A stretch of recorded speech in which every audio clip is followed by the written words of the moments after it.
Well, he says, you know, it's written all over your face. You're afraid of going to a seance. But he says, I know you. He says, you're going to come. And then he started telling me how brave I was when I was aboard ship, you know, different things. He says, you're not the same man, you've changed. You're chicken. That's all I needed to hear. I said, when do we go to a seance? So one Saturday evening, we were in the place. It was the very first time. Very beautiful. The place, a medium. There was a lady. She had a gorgeous new home in Montreal.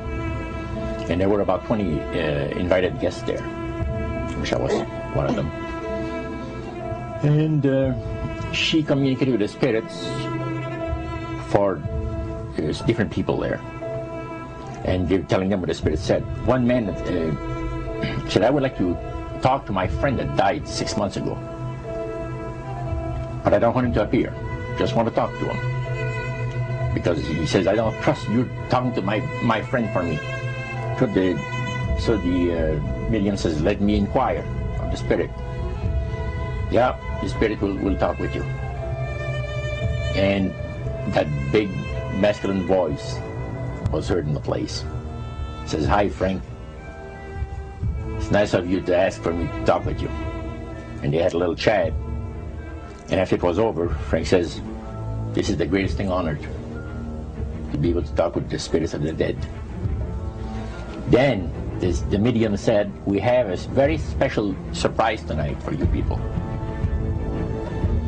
A spirit will manifest itself openly here in a few minutes. And it's like a big gust of wind hit the building. And right through the wall. Now the lights weren't terribly bright, but they were like living room lights. A couple of floor lamps and maybe some of these. And that translucent being seemed to come right out of the wall. How did you feel right at that moment? It's almost like my heart stopped a little bit. You know, very weird feeling. So it was a lady in a beautiful evening gown, swirling. And she said to Mary, my dear sister, you are so wonderful to have asked for me. And Mary fainted and fell right off her chair on the floor. And a couple of guys jumped up and picked her up, and spirit gone. And that was the beginning of it. That's how you got into it. Yeah, that's the way I got into it. After a while, you see, there's something interesting about the human mind. You can adjust an awful lot of stuff. You can adjust to a lot of things that would terrify you to begin with. After a while, they become common and ordinary. So you mean contact with the supernatural can become commonplace and ordinary and doesn't bother anybody? Yeah. In other words, the more that you do it, you're not uncomfortable. That's right. It's just not an uneasy feeling. Yeah. So how did you feel about it? Then I got into a secret society that worshiped the spirits, you see. Well, now how is that different from the seance, Roger? It happens that the seance are not involving in many ways. But when you get into a secret society of spirit worshippers, then, and especially when you're invited there by the direction of the higher-ups in the spirit world, you never get out of there alive. And it's exactly what my friend and I were up against. We didn't know anything about. And there was a very, very popular big band leader. Jazz musician? Band, yeah, very famous. And one night we went to one of these seances, and he was with his wife. So Roger, you're at this restaurant. What happened? We sat there, and we had our favorite alcoholic beverages, you know. And as we talked, the band leader says, I want power. I go right to the source of power. And he says, how do you think that I became famous the way that I am? Well, I said, you must have had some good luck. Well, he says, there's no such thing as good luck. He says, there's either some power working for you somewhere, or you don't get ahead in this world. Not in my type of occupation. So it went from there. We got talking about spirit worship. Did it intrigue you? Or did it make you want to find out more about what exactly he was talking about? Yeah. So he said the supposed spirits of the dead that you're talking with are demon spirits. They're fallen angels. They're beautiful beings. Just set it out, just like that. Oh yeah. It didn't make you uneasy when he said they were... Well, you know, it shocked you a little bit, you know. Something that you first hear mentioned to you. He said, you guys have got a great future ahead of you. Because we've been told, the high priest of our society, secret society, has been told that the master has very special plans for you too. Now, what did he mean by the master? Satan. And we were interested to hear more about it.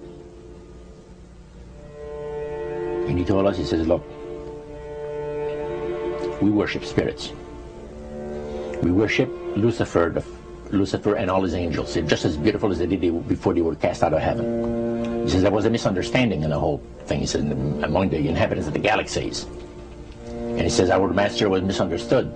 And God did not bear with him like he does with people that make mistakes today.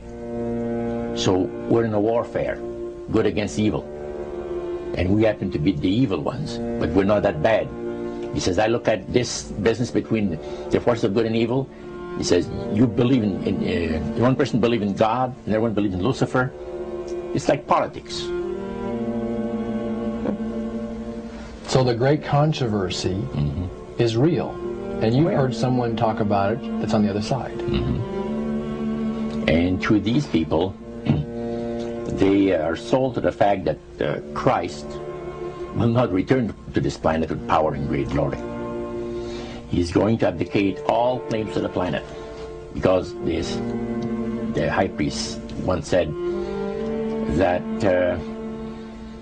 Christ will abdicate all claims to the planet because he knows that it is lawfully and rightfully Satan's.